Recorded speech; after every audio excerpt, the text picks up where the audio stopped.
నమస్తే, welcome to Suman TV. Breast cancer ఈ పేరు వింటేనే మహిళలు భయపడిపోతూ ఉంటారు. నిజానికి బ్రెస్ట్ క్యాన్సర్ని సకాలంలో గుర్తించినట్లయితే వెంటనే దాన్ని నయం చేసుకునే అవకాశం ఉంది అని చెప్తున్నారు డాక్టర్లు.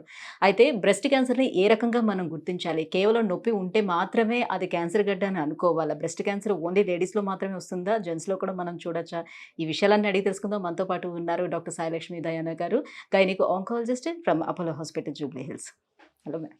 Hello ma'am, breast cancer. So ఇప్పుడు క్యాన్సర్ గడ్డలు ఎలా తెలుసుకోవాలంటారు బ్రెస్ట్ క్యాన్సర్ అని? ఇప్పుడు ఓన్లీ పెయిన్ ఉంటేనే మనకి అది క్యాన్సర్ ఉన్నట్టు అంచనా వేసుకోవాలా? పెయిన్ లేకుండా గడ్డలు ఏమైనా ఉంటే అవి క్యాన్సర్ గడ్డలు కావంటారా? యాక్చువల్లీ ఆపోజిట్ అండి. బ్రెస్ట్లో నొప్పితో పాటు గడ్డలు గడ్డలుగా మనకి తగిలితే అవి మన బ్రెస్ట్లో ఉండే కొవ్వు గడ్డలు. సో బ్రెస్ట్లో 2 రకాల గడ్డలు ఉంటాయి. నొప్పి ఉంటేనే కొవ్వు గడ్డలు. యూజువలీ కొవ్వు గడ్డల్లో నొప్పి ఉంటుంది. పీరియడ్స్ ముందు బాగా ఎక్కువగా అనిపిస్తుంది. పీరియడ్ అయిపోయాక ఈ కొవ్వు గడ్డలు మెత్తబడిపోయి నొప్పి తగ్గిపోతుంది. సో ఈ కొవ్వు గడ్డల నొప్పి పీరియడ్ ముందు వస్తుంది, పీరియడ్ అయిపోయాక తగ్గిపోతుంది. అండ్ ఇది ఎంత విపరీతంగా ఉంటుంది అనేది మనిషిని బట్టి ఉంటుంది. క్యాన్సర్ గడ్డలో యూజువలీ నొప్పి ఉండదు. సో కొంతమందికి తగులుతుంది, వాళ్ళ చేతికి ఏదో గడ్డలాగా తగులుతుంది, నొప్పి లేదు కదా, ఇది ఏమీ భయపడాల్సింది కాదు అని వాళ్ళే చెప్పేసుకుంటారు.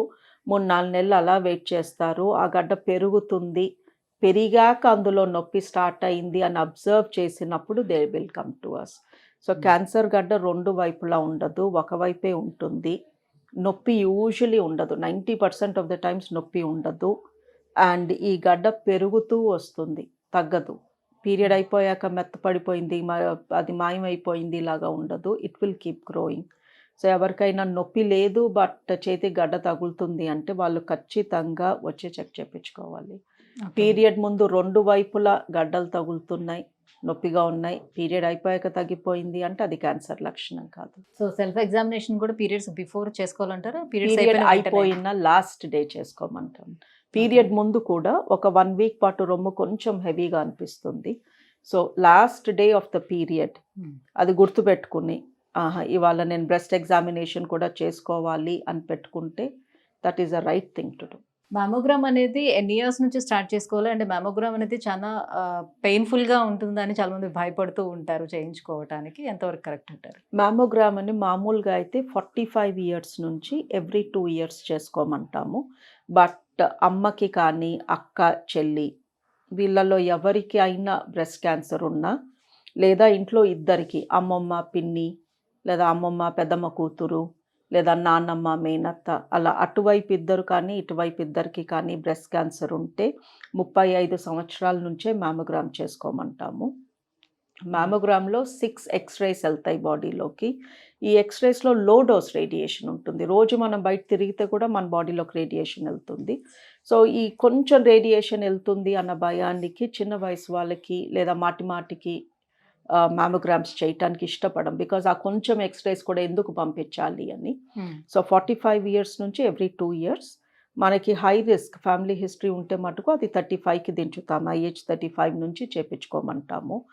ఎస్, మ్యామోగ్రామ్లో రొమ్ము ఒత్తుతామండి, పైనుంచి కిందకి ఇలా ఒత్తుతాము, కొంచెం అన్కంఫర్టబుల్గా ఉంటుంది. బట్ అదే క్యాన్సర్ వస్తే ఇంకెన్ని రకాల సర్జరీలు చేయించుకోవాలి, ఎంత కీమోథెరపీ తీసుకోవాలి, ఆ పెయిన్తో కంపేర్ చేస్తే ఈ పెయిన్ ఇస్ నెగ్లిజిబుల్. అంటే ఇటీవల కాలంలో మనం చూస్తే పెళ్లి కాని యువతల్లోనే బ్రెస్ట్ క్యాన్సర్ ని చూస్తున్నామండి. రైట్. సో మరి అప్పుడు వాళ్ళు అంటే స్క్రీనింగ్ ఎట్లా చేయించుకోవాలని అంటారు? ఎలా డయాగ్నోసిస్ చేసుకోవాలంటారు? లుకండి, ఇప్పుడు ఎవరికైనా చిన్న వయసు 25 ఇయర్ ఓల్డ్ రొమ్ములో ఏదో తగులుతుంది భయంతో వస్తారు. సో వాళ్ళకి ఫస్ట్ అల్ట్రాసౌండ్ చేస్తాము. బికాస్ అల్ట్రాసౌండ్లో ఎక్స్రేస్ ఉండవు, they are very safe. Ultrasound చేసే డాక్టర్ ఏమాత్రం వాళ్ళకి డౌట్ వచ్చినా ఇక will do a mammogram. Because మ్యామోగ్రామ్లో వచ్చే రేడియేషన్ ఇస్ నెగ్లిజిబుల్.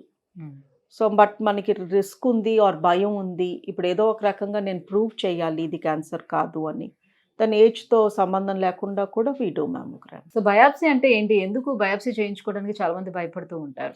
ఇది అపోహ అండి. ఎక్కడో ఎవరో బయాప్సీ చేస్తే వాళ్ళు ట్యూమర్లో నీడిల్ పెట్టి కెలుకుతారు, రక్తం అంతా చిందిపోతుంది, అది సెల్స్ అన్నీ ఎక్కడెక్కడికో వెళ్ళిపోతాయి అంటారు. యాక్చువల్లీ ఈ అపోహలో కొంచెం కామన్ సెన్స్ లాజిక్ ఉంది. నిజంగానే ఒక ట్యూమర్లో మేము వెళ్ళి సూదితో పొడిసి దాన్ని కెలికినప్పుడు కొంచెం డిస్టర్బెన్స్ జరుగుతుంది. బట్ నీడిల్ పెట్టినప్పుడు ఆ పార్ట్లో నుంచి బ్లడ్ బయటికి వస్తుంది కదా, అది బయటికి వచ్చేస్తే స్ప్రెడ్ కాదు ట్యూమర్. ఎందుకంటే బయటకు వచ్చేసింది కదా. ఇప్పుడు ఒక ట్యూమర్లో నేను హోల్ పెట్టాను, ట్యూమర్లో నుంచి నేను బయాప్సీ తీసుకున్నాను, ఆ hole is connecting to the outside. So whatever blood is leaking, it's leaking to the outside. Then nothing will happen, because అది మనం ఒక గాజ్లో తీస్తాం, కాటన్లోకి వెళ్ళిపోతుంది. బట్ అదే పొట్టలో ట్యూమర్ అనుకోండి, ఆ పొట్టలో ట్యూమర్లో నేను ఒక హోల్ పెట్టాను, ఆ హోల్లో నుంచి లీక్ అయిందంతా నా పొట్టలోకే మళ్ళీ వెళ్ళిపోయింది కదా. సో బయాప్సీ కూడా మేము చాలా ఆలోచించి చేస్తాము. ఈ బయాప్సీ చేస్తే ట్యూమర్ స్ప్రెడ్ అయ్యే ఛాన్స్ ఉందా, లేదా ట్యూమర్లో వచ్చే లీకేజ్ అయిన మెటీరియల్ బయటికి వచ్చేస్తుందా. So we only biopsy breast because what ever whole is made, the material leaks out side. But ఆ బయాప్సీ చేయకపోతే క్యాన్సరో కాదో తెలీదు, ఇది హార్మోన్ సెన్సిటివ్ క్యాన్సరో కాదో తెలీదు, నేను సర్జరీ చేయాలా, కీమోథెరపీ ఇవ్వాలో లేదో తెలీదు, రాంగ్ ట్రీట్మెంట్ చేస్తే మొత్తం వాళ్ళ లైఫ్ అంతా నాశనం అయిపోతుంది. సో బ్రెస్ట్ క్యాన్సర్కి బయాప్సీ ఈజ్ ఇంపార్టెంట్. ఆ బయాప్సీ మూలంగా క్యాన్సర్ ఏమీ స్ప్రెడ్ కాదు, బట్ ఆ బయాప్సీ మూలంగా వాళ్ళకి చేయాల్సిన కరెక్ట్ ట్రీట్మెంట్ ఏంటో మాకు తెలుస్తుంది. సో బయాప్సీ ఎక్కడ చేసినా అది స్ప్రెడ్ అవుతుంది అనుకోవడం కరెక్ట్ కాదు. ఇప్పుడు ఒక బ్రెస్ట్కి క్యాన్సర్ వచ్చిందంటే రెండో బ్రెస్ట్ కూడా రావడానికి ఎంతవరకు ఛాన్స్ ఉంటుంది? ఇప్పుడు వచ్చినటువంటి ఆధునిక చికిత్స పద్ధతుల మూలంగా అది రాకుండా ఉండేదానికి ఎంతవరకు ఛాన్స్ ఉంటుంది? కానీ ఒక బ్రెస్ట్కి వచ్చిన క్యాన్సర్ పక్క బ్రెస్ట్కి వచ్చే ఛాన్స్ చాలా ఉంది. ఓకే, రెండు ఒకే టైప్, రెండు కవల పిల్లల్లాగా. సో ఎందుకు రాకూడదు? సో వచ్చే ఛాన్స్ చాలా ఉంది. బట్ ఎవరికైనా బ్రెస్ట్ క్యాన్సర్ వచ్చినప్పుడు ఆ క్యాన్సర్ తిరగబెట్టకుండా వాళ్ళని చాలా సంవత్సరాలు మందుల పైన మెయింటైన్ చేస్తున్నాము. ఎస్పెషలీ హార్మోన్ సెన్సిటివ్ క్యాన్సర్స్ ఉన్న వాళ్ళకి టమాక్సిఫెన్ అనో, లెట్రజోల్ అనో ఇలాంటి టాబ్లెట్స్ 10 years పైన ఇస్తున్నాము. సో ఈ టాబ్లెట్స్ మూలంగా వాళ్ళకు వచ్చిన క్యాన్సర్ తిరగబెట్టడమే కాదు, పక్క రొమ్ములో రాకుండా కూడా కాపాడుతుంది. ఇక్కడ మీరు సర్జరీ అయిపోయిన తర్వాత కూడా వాళ్ళు కంటిన్యూస్గా మందులు వాడుతూ ఉండాలి. లైఫ్ లాంగ్ అలా యూస్ చేయాలి. టాబ్లెట్ అండి, ఆ టాబ్లెట్ ఎక్స్పెన్సివ్ కాదు, దాంతో పెద్దగా సైడ్ ఎఫెక్ట్స్ ఉండవు, బట్ క్యాన్సర్ రాకుండా కాపాడుతుంది. దాంతో పాటుగా వాళ్ళ లైఫ్ స్టైల్ చేంజెస్ చేసుకోమని చెప్తారా అండి? ఫుడ్ చేంజెస్ కూడా చేసుకోవాల్సిన అవసరం ఉంటుందా? అంటే మేజర్ ఫుడ్ చేంజెస్ కావండి, బట్ ఆల్రెడీ ఒక క్యాన్సర్ వచ్చింది. క్యాన్సర్ దేని మూలంగా వస్తుంది? లైఫ్ స్టైల్ మూలంగా, ఒబిసిటీ మూలంగా. సో వీళ్ళని లావ్ అవ్వకుండా చూసుకోమంటాము. అండ్ లావ్ అవ్వటానికి కారణం carbohydrate, junk food, processed food. So ఇవన్నీ అవాయిడ్ చేయడం మంచిది. బట్ బ్రెస్ట్ క్యాన్సర్ అనేది కేవలం వంశపారపర్యంగా వస్తుందని ఎక్కువ మంది నమ్ముతారు. సో మా ఫ్యామిలీ హిస్టరీలో లేదు కాబట్టి, ఒకవేళ నాకు అలా అనిపించినా కూడా మన ఫ్యామిలీ హిస్టరీలో లేదు కాబట్టి ఇది కొవ్వుగడ్డలే అని నేను కొట్టిపడేయచ్చు. సో అంత ఛాన్స్ ఎంతవరకు ఉంటుందంటారు? ఓన్లీ 5 to 10% రొమ్ము cancers are due to family history. Only 5%? 5 to 10. మిగతా 90% మనలో జరిగిన తేడా మూలంగా వచ్చే క్యాన్సరే. సో ఎవ్వరూ కూడా ఫ్యామిలీ హిస్టరీ ఉంటే నే వస్తుంది అంటే అది ఓన్లీ 5 నుంచి 10%. ఇటీవల కాలంలో మహిళల్లో చాలా ఎక్కువగా పెరుగుతూ వస్తుంది. ఎందుకు ఈ మధ్యనే బ్రెస్ట్ క్యాన్సర్ ఎక్కువగా వస్తుంది? అంటే అవగాహన పెరగటం, జనాల్లో తెలియటం వల్ల ఇప్పుడు మనకు తెలిసిందా, లేకపోతే ఎప్పటి నుంచో ఉందా? లేదు అండి, అవగాహన పెరగటం వల్ల మనకి ముందు పట్టుకుంటాం తప్ప, ఇప్పుడు అవగాహన లేదు అనుకోండి, సో ముందు పట్టుకోము. అది స్టిల్ మనకి ఈవెన్చువలీ వస్తుంది కదా క్యాన్సర్ కింద.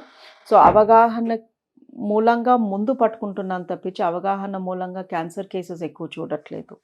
అవగాహన లేకపోయినా వాళ్ళు 3rd స్టేజ్లో 4th స్టేజ్లో మళ్ళీ మన దగ్గరికే వస్తారు.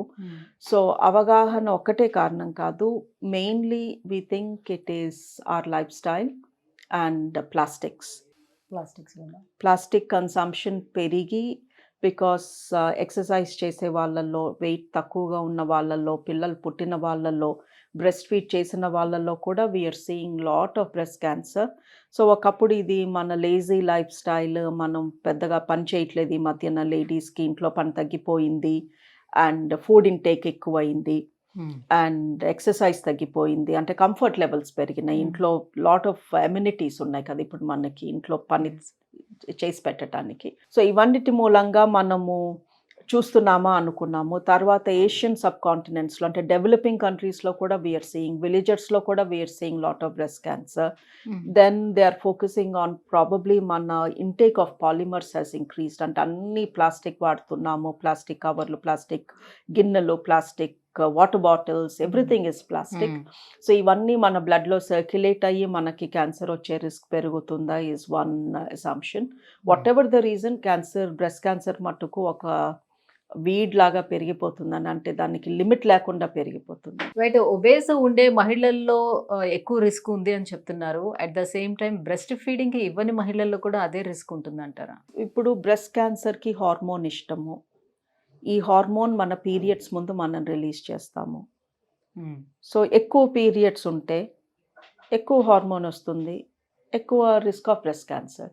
సో గర్భసంచి క్యాన్సర్కి, బ్రెస్ట్ క్యాన్సర్కి, హార్మోన్ నచ్చే క్యాన్సర్స్కి ప్రెగ్నెన్సీ, బ్రెస్ట్ ఫీడింగ్ టైంలో హార్మోన్ అందదు. బికాస్ వాటికి కావాల్సింది ఈస్ట్రోజన్. ప్రెగ్నెన్సీలో, బ్రెస్ట్ ఫీడింగ్లో మన బాడీలో ప్రొజెస్ట్రాన్, ప్రొటెక్టింగ్ హార్మోన్ లెవెల్స్ బాగా ఉంటాయి. So pregnancy and breast feeding almost ఒక 1 year, 1.5 year break from estrogen కదా. సో ఈ యూట్రస్ క్యాన్సర్, బ్రెస్ట్ క్యాన్సర్ వచ్చే ఛాన్సెస్ తగ్గుతాయి. సో బ్రెస్ట్ ఫీడింగ్ మూలంగా మన బ్రెస్ట్ పైప్స్ క్లీన్ అయిపోయి క్యాన్సర్ రాదు, అది కాదు.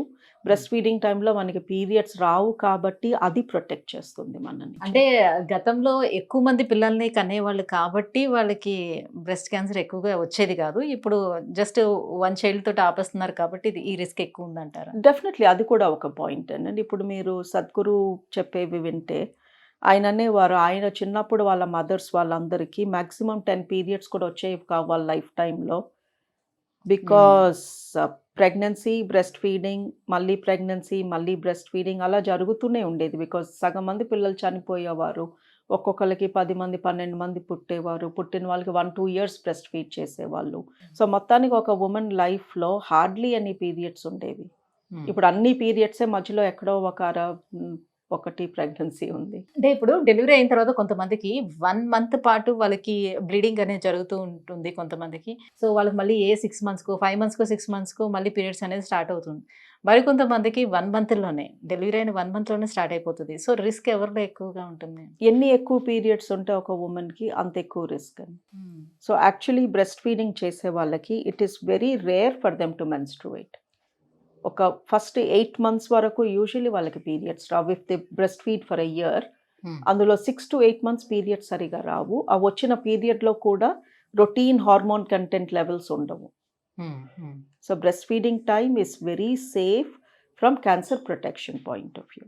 Thank you ma'am. Thank you so much. Breast cancer రావడానికి రీజన్స్ అండ్ దానికి ఎలాంటి ట్రీట్మెంట్ చేస్తారు, ఈ విషయాలన్నీ కూడా ఇంత క్లియర్గా తెలియజేసినందుకు thank you so much. Thank you.